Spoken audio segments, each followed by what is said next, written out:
Good evening, darlingses. I'm now joining you for my first review on the SickSlickProductions channel. No, I can't say it fast enough for it to be one word because I'm kind of derpy that way. Also, it's the night before Sandy hits, so there's that. So, I'm joining you for my first review, which is of Sinister. Sinister. I'm having trouble with my S's this evening.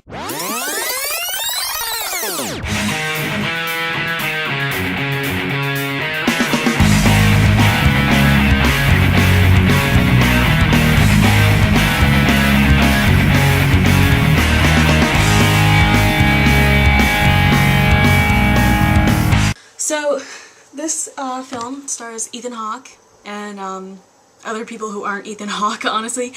That's pretty much the only person that they're really making a big deal out of being in this film. Not a lot of stuff from Ethan Hawke, at least on the major circuit recently, so this is kind of his big comeback.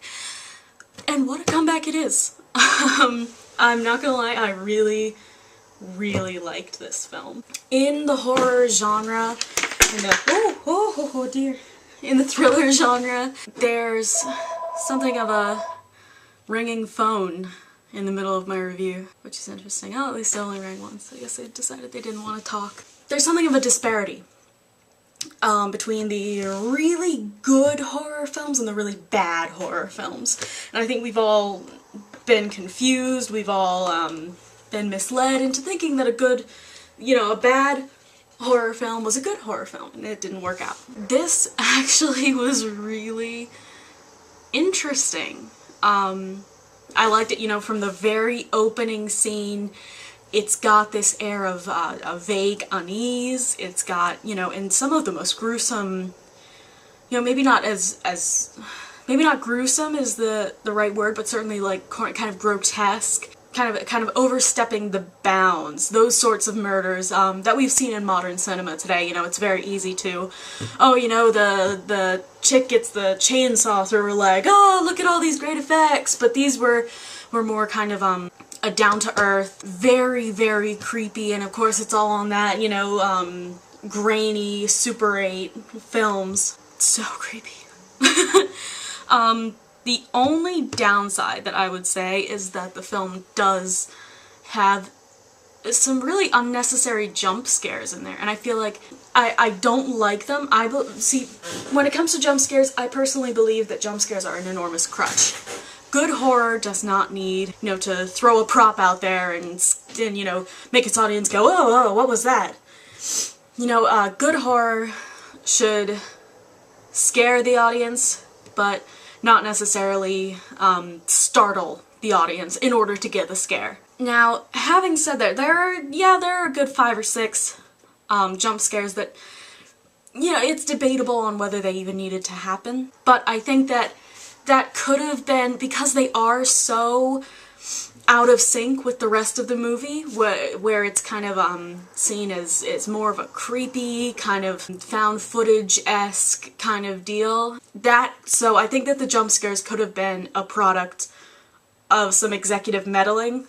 They were like, okay, but where's the jump scares, the part that makes the audience go, ah! And that's what we'll put in our trailers or something, a la Paranormal Activity. I feel like that's the case here. I don't know if I would say, that the performances stood out or didn't, very kind of neutral performances, very kind of typical.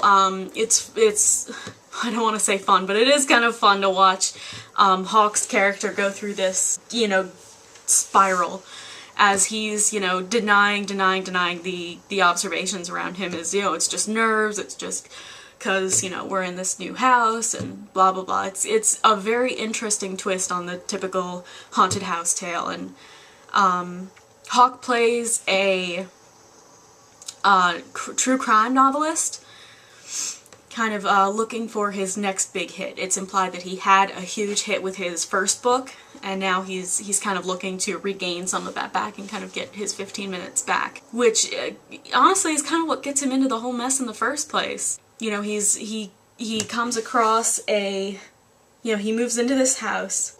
He comes across, when they're moving everything in the attic, there's an old box that's labeled Home Movies. And that's where everything kind of goes downhill. I don't want to spoil everything for you, and I'm sure that Tom already has spoiled everything he could in his synopsis on the other channel. It's pretty much like it reminded me of kind of a Slenderverse, almost like Habit the movie. If you're familiar with the Slenderverse at all, Habit is this character who absolutely delights in these, gruesome murders, and he's always kind of making these obscene kind of comments in the series Everyman Hybrid.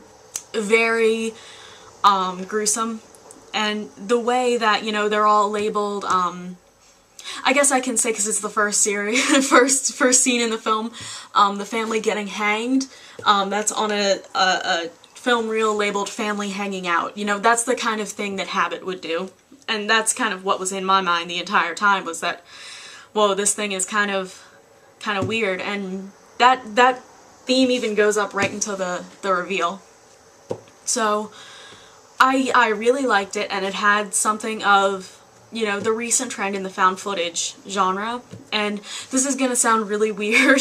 I'm one of those people who's really interested in, looking at, researching serial killers. There's a Russian serial killer named, Antonin something with an S. I'll edit that in later.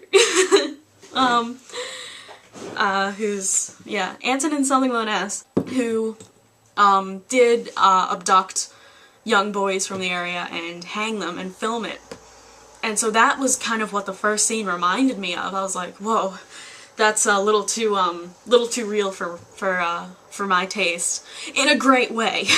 Because I do love being creeped out. I like being scared. There were several instances where, I was kind of leaning back in my seat and going, alright, who told them this was okay? In the best way. If you're looking for a good, recent, contemporary, horror film that will honestly treat, you can treat it like a 2-hour creepypasta if you want, it's brilliant. I highly recommend it. Having said that, I'm gonna go and wait for the world to end, because like I said, it's Sunday night. Sandy is expected to hit on Monday.